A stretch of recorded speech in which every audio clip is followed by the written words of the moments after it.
Oscars. Not Oscars. The Golden Shower. We're showing off our gold. The Golden Shower Awards. We gotta do like the TikTok intro. We gotta be big and loud and oh my god. All right. So this will be our spoiler-free, just ranking, spoiler discussion coming later. Hurry up, hurry! I am hurrying! But in this one, we're starting. Maestro, do you have anything to say about our rankings? Spoiler, it's not great. I just said spoiler-free. Number 11. Yep. Starting at 11. Maestro is my Maestro number 11. is definitely at the bottom, yes. And it wasn't even that bad in my opinion. It was just aggressively mediocre. Aggressively mediocre. It did have a really good fart joke. I don't even remember. It had a very posh, fancy fart joke. I actually envy the air that gets to funnel its way through you. Out of my mouth, I hope. Well, any which way, actually. No. I never thought about that. Oh, Through my mouth, I hope. And he's like, either way. definitely be some tonal pitch variations if it came out the other end, wouldn't it? Just as pleasing, I assume. Is this when you include the clip? Oh, yeah. I guess I've always been attracted to queer women. What do you think my best picture is going to be? I thought it was a bad CGI shot of like, it was kind of a zoom in over the opera house and up to the balcony where he was standing. And I was like, just do it. Why aren't you in an actual opera house or symphony auditorium? Well, because they were remaking the famous something opera house. Yeah, it just... I don't care about Leonard Bernstein. Is it Bernstein? Bernstein. It should be Stein if we're speaking German, but... I don't care about Leonard Bernstein, and I didn't learn anything about him, really. No. I was like, I don't know much about him, so sure, I'll learn a lot. And I was like, no, I'm going to learn more in 40 seconds reading a Wikipedia article than I will from watching this whole movie, which I just hate about biopics in general, where it's like, give me more information. I did enjoy the 6-7 minute long sequence of him conducting, and he's really sweaty. Or his teaching, I thought was fairly interesting. Carey Mulligan is good. I don't think Bradley Cooper needed to spend 6 years, and really I'm wondering what he said. He spent 6 years learning how to conduct, and I'm like, but what do you mean? I mean, this happens all the time. Like a month every year? Did you really spend 6 whole years? Like in Poor Things, I forget his name, the guy who's like the assistant doctor or whatever. He's like, I was learning how to do autopsies. I was like, why? Stay in there and be like, yeah, that looks right. Yeah. You don't need to know how to do autopsies. Yeah. All right, my number 10 is Past Lives. I had Past Lives right in the middle, number 5. I could see on rewatch maybe it moving down a little bit because it's not very rewatchable. It made me think of past relationships and how they could have gone, and what if I stayed with this person instead, you know? Something you journal about in a creative writing class, and then it didn't really sustain a movie, I didn't feel like. Yeah, it's definitely not groundbreaking or anything. The white guy and the Asian girl are a couple, and the Asian guy is her brother. Or the Asian girl and the Asian guy are a couple, and the white guy is their American friend. You're not even talking to the white guy. You're a loud snorer.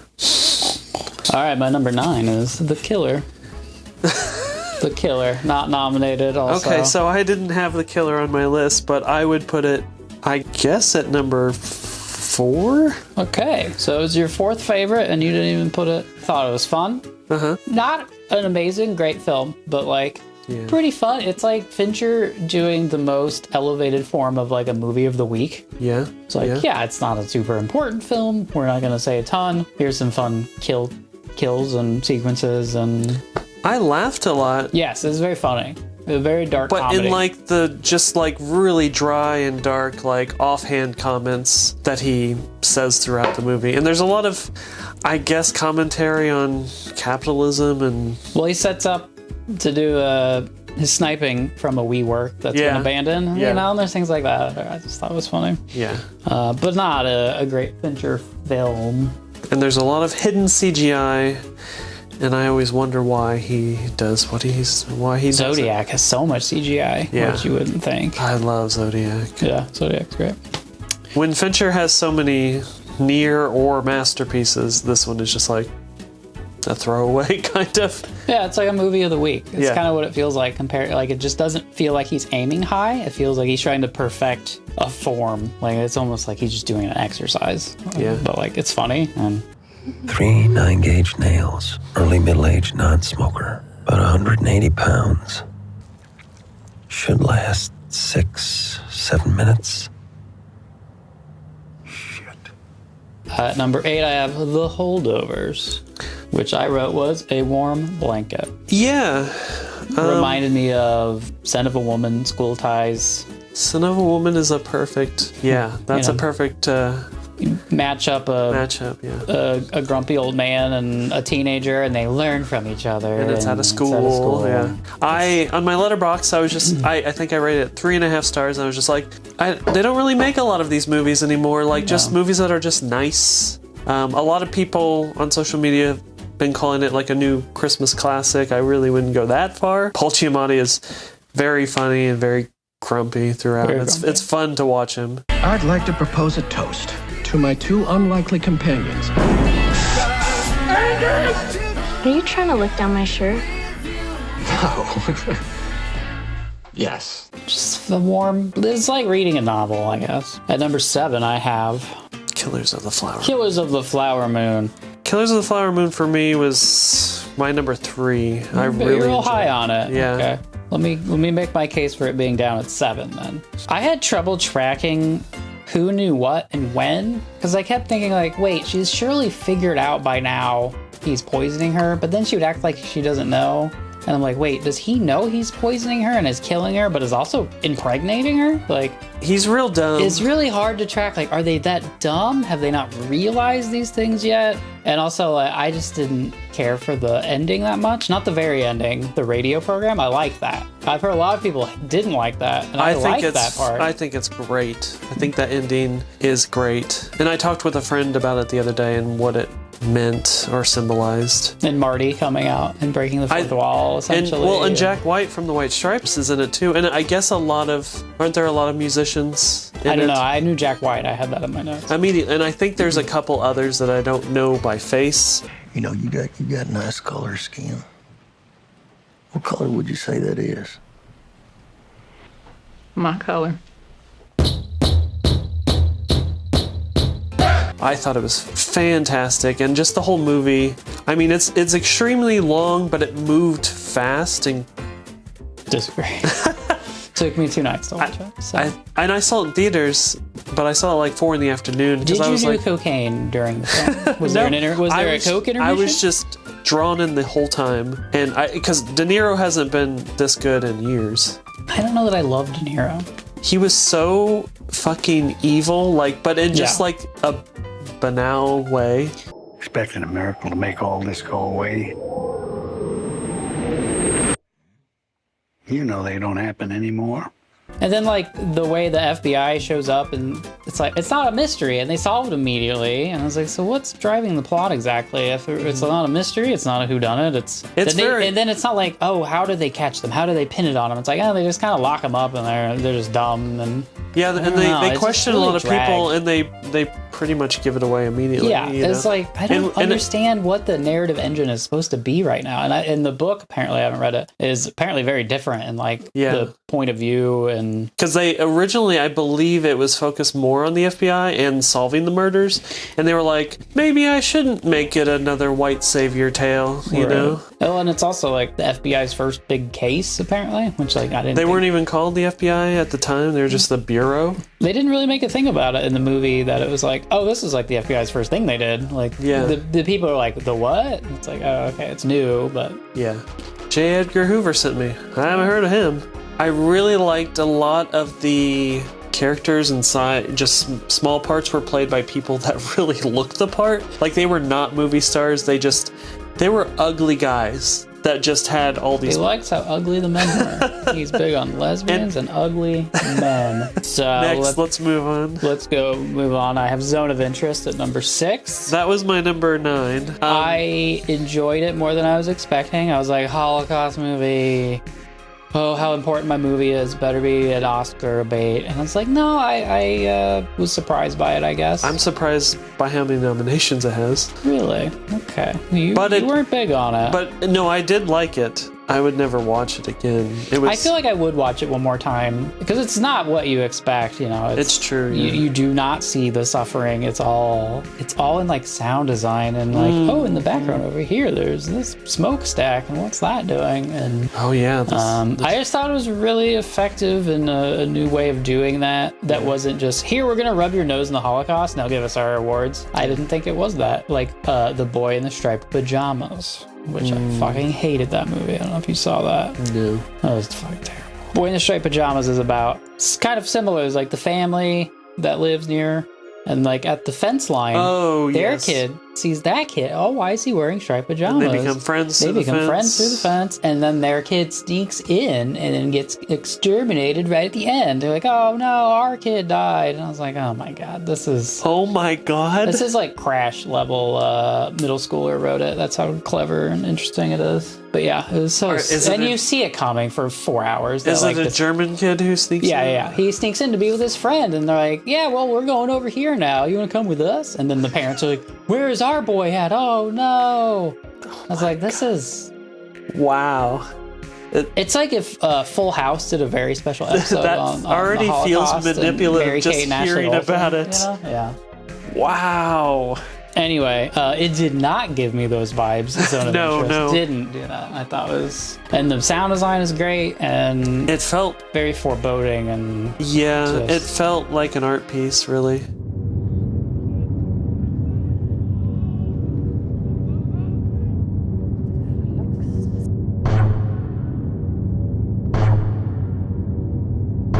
My number 5.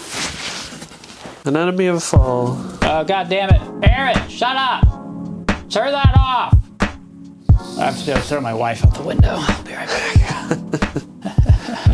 Oh, what a bit. I'm a witness. Is it Anatomy of a Fall? All I have to say is French courts are fucking crazy. You just call a witness and then just start pontificating. It's like reading 4chan posts and like, well, there's this theory. What did you think about that theory? I don't know. I wasn't there. Yeah, but you Didn't just you speculate.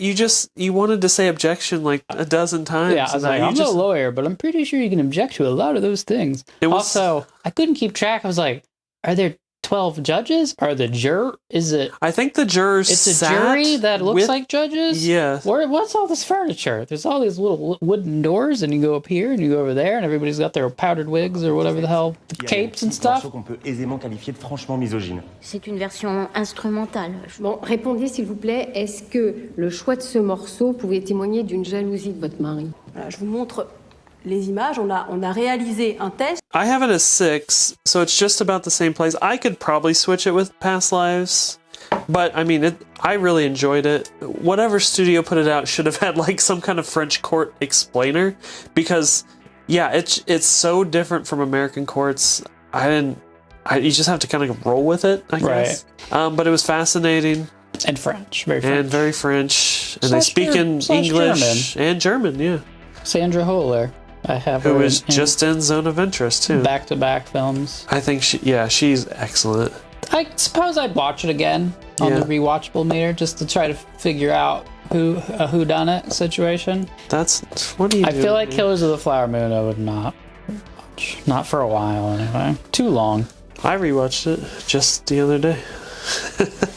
But I saw it in October too. So far, I'm gonna put an asterisk next to the ones I would rewatch. Okay. So far, really just The Killer. I think I'd rewatch Holdovers again. It's the day after Thanksgiving. I'll put something on TV. Yeah, sure. And sometimes I think The Holdovers would be higher if I had seen it in theaters, because I watched it at home and I felt distracted at some points. So far, I hadn't seen any of these in the theater until my number 4, Asteroid City. Not nominated. Not nominated. It's my number 4. So are you at 12 now, I guess? Or is something not even in here? Something might not even make the cut. Not my favorite Wes Anderson. Still makes number 4.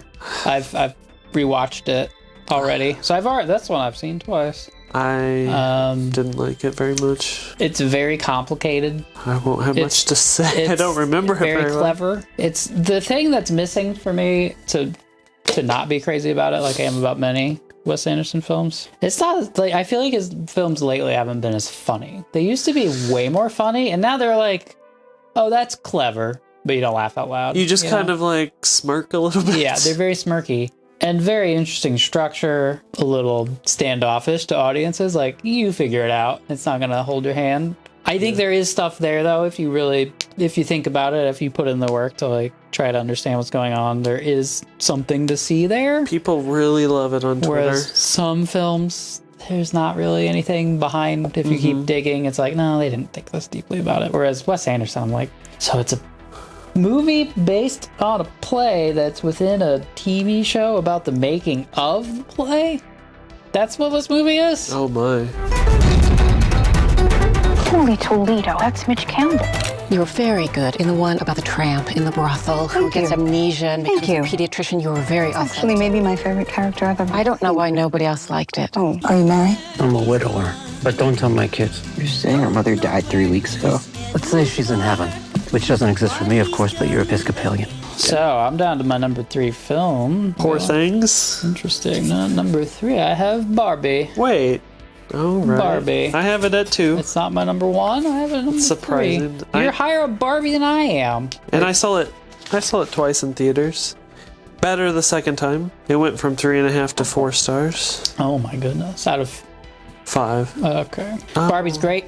I feel like it drags a little bit at the end. And America Ferrera wasn't a big fan of that. And she's the one that's getting nominated. Well, I guess Gosling did too. But she gets nominated for supporting actress. Yeah. Because of the speech. It's like the speech is like the worst part of the movie for me. Not that it was like awful, but it's like, I don't know. That last like 10-15 minutes kind of dragged. I thought it was like getting a little too preachy. Maybe. We get it. But for the most part, hilarious and fun. And yeah, I liked her things. speech.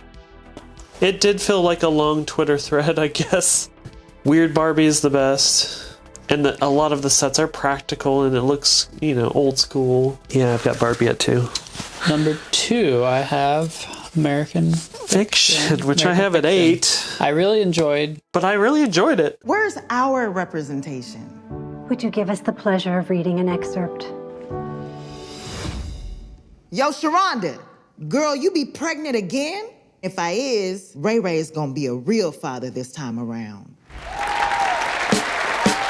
Thank you. I don't know, is this a spoiler? I laughed out loud when the cops came in and shot the unarmed black man. That made me laugh out loud at that moment. And I was like, come on, this is great. I really enjoyed it, but it was such a strange mashup of like, first it's kind of a comment on, black writers and what they have to go through, authors, what am I going to write about?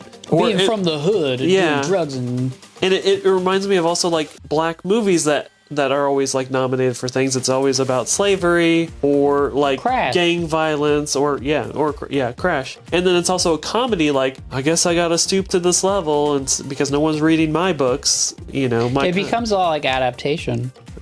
Which I really enjoy those elements where it's becoming this like, but it's also like a family drama too. Right. Like his brother comes out as gay and the mom has Alzheimer's and they gotta find her a home and then it becomes meta too. Right. It's like we're seeing what his family is actually like. Yes. And then they're like, oh, you're black, so you're supposed to write about like Jamal's from the hood and how does he escape? Well, rap's the only way. And then I get arrested for shooting my pimp. And then it has like famous black actors come in, like Keith David and stuff to play. It was very funny. I really like the adaptation like elements. And then it's like, okay, well, we need to juxtapose it against like what his life really is like, which is not at all this stupid stereotype of what the black experience is. Like, I know why we need the juxtaposition, but I was like, I want to lean more into the adaptation stuff. And away from some of this family stuff. Like, all right, I get it. Like, I don't need this much detail. Go more with the weird adaptation stuff. Oh, I guess the cops shoot the unarmed black man. That's how this is going to end, right? Yeah, I laughed quite a bit, and we'll find out more in the spoilers section. But it was very funny. Yeah. Editors, they want a black book. They have a black book. I'm black, and it's my book. You know what I mean. All right, number 1, the big reveal. What's my number 1? Well, it's probably not Oppenheimer. It's Poor Things. Poor Thing. I had Poor Things at 4, and I had Oppenheimer at 1. Oppenheimer didn't make my top 11. Yeah. It's below Maestro. When it sweeps, Jessica. Hey, I'm not saying this is going to happen. This is my vote. Yes. My prediction is Oppenheimer will win, and I'll be not watching because I don't care. Yeah. I only watch the Golden Shower Awards. I don't watch this crap. The Oscars are my Super Bowl, even though I watch the Super Bowl too. For my hometown KC Chiefs. You can leave. Poor Things, I thought was amazing. Yes. It was the last one I'd seen. It's the last one that was available streaming. So some of these I saw in the theater, and then the last couple of weeks I've been watching through, and I'm like, I don't want Oppenheimer to be my number 1. It's definitely not my number 1. So what is my number 1 gonna be? What would I call Best Picture? And I'm just like, I don't know. Is Barbie good enough? And then Poor Things I watched 2 nights ago. I was like, oh my God, this is easily my favorite. Until then, I was like, I guess American Fiction. American Fiction would be the one that I would guess that would never win Best Picture. That's your pick for never? And I did like it, but I'm saying and it's unfortunate the Oscars have this whole kind of it's got to be the Oscar this, it's got to be an Oscar movie, and it's American Fiction would never win. I mean, it's not even that strange compared to Poor Things, obviously, but it would be the least likely to win Best Picture because it's not a biopic. It's not a Holocaust movie, Native American genocide. I mean, but it is about the black experience, and they could have tricked white people into going, it's raw. Yeah. It's so wrong. Yeah, you think some bitch-ass college boy can come up with that shit? So Poor Things, I loved. It reminded me of Charlie Kaufman movies, even more so than the adaptation element in American Fiction. Yeah. Craziness, and then it was it's Barbie. This is steampunk Freudian cocaine Barbie. This is Bella. Bella, this is Mr. McCandles. Hello, Bella. Her brain and her body are not quite synchronized. Tell me, where did she come from? I shall. For it is a happy tale. I loved it. I love this movie. I thought it was hilarious. Yeah. And weird and fun. And even was all right, where's this going in the third act? There's times I'm I love it so far. I get the premise. Okay, this is fun. And I'm I don't know where it's going next, though. Yeah. And then it was oh, okay. We bring back that guy. Oh, and then, okay. And I thought it really stuck the ending. Mm-hmm. Maybe more than any other movie on this list. It made me pretty happy. Yeah. All my top 4 are all 4 stars I gave. But yeah, Poor Things, as soon as I walked out, I was like, yeah, that was great. I laughed a lot. It's really pretty to look at. The sets, the costumes, the title cards between sequences, the interludes, beautiful. I want some posters of those. How do you even describe the art in it? I don't know. Crazy. Yeah. It's very cool. And there's a lot of depth to it. I mean, it really is a lot like Barbie. It's very feminist and some of it's a little surface level, maybe, but I thought it was even funnier than Barbie, and because there's times when Barbie is all right, I mean, Will Ferrell's gonna be funny or whatever, where it was it was less about the writing being super clever and more okay, here's not digging as deep. I feel like Poor Things is also digging deeper into meaning, and you could start doing all kinds of interpretation. His fucking name is God, all right?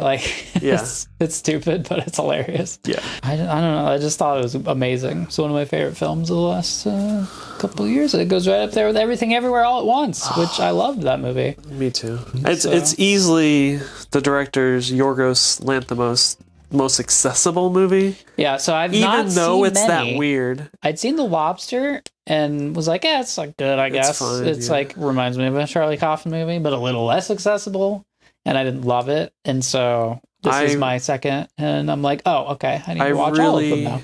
I really despise The Killing of a Sacred Deer. I think it's awful. And one of my friends saw it in theaters and was you'll probably like this, Brett. You like art movies, but I thought it was the worst movie I've ever seen. And I'm okay, challenge accepted. And I saw it and I was I could barely get through it. You're right. Why is it so bad in 5 words or less? Without getting into detail. People just do not act like this. And I mean, it's just so far removed of how humans interact. What about lobsters? And now I am become death. Destroyer of worlds.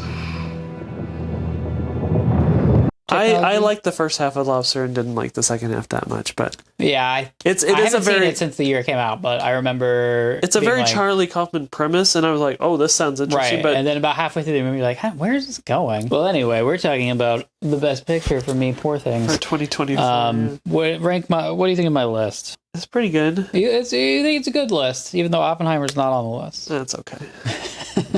Emma Stone probably won't win Best Actress. She might. I've heard she might. I hope not. Personally, and I love her. Personally, I think give Poor Things all the Oscars. But what Best else is picture, Best Director, Set Design. The sound is pretty great. It should win for production design. Production, makeup, and hair, which is one thing. Is it nominated for that? That makes sense. I don't know if it's nominated for it, but Willem Dafoe. Just for Willem Dafoe alone. Yeah. How about that? Ruffalo, I thought was great. Willem Dafoe, I thought was great. Emma Stone was great.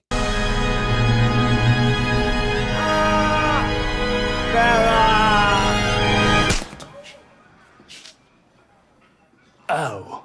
But yeah, Ruffalo hasn't been this good in a long time because he's been stuck as the Hulk for a while. But too hulky. And he's very good as the Hulk, but still, I mean, you could tell he was having fun being like... Oh, he's having fun. This dumbass, you know? Right. Poshy. And doing an accent, but it's also like, when is the set? I don't care about if the accents are accurate. It's not the real world. It's a weird steampunk something. Yeah. You're good. You don't hate my list. I'm gonna see if I hate your list.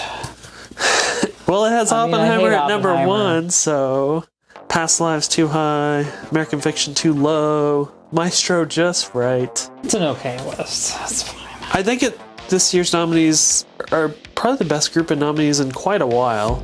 Well, Top Gun Maverick wasn't nominated, so we aren't at all-time low. What the fuck are you people doing? Because Tom Cruise saved movies. Movie that, like, remember when... Meanwhile, French Dispatch not nominated. Okay, all right. But we're going to nominate Top Gun Maverick. Remember when District 9 was nominated for Best Picture? Which I love, but... I don't remember that. I know what Sex with Christopher Nolan would be like. Oh, no. All right, let's take a break and then let's do discussion, spoiler version. I can't really say it's a favorite scene, but one of the most interesting scenes. What was your favorite scene in the Holocaust film? Man, that is hard. That was uncomfortable. I can be a slut.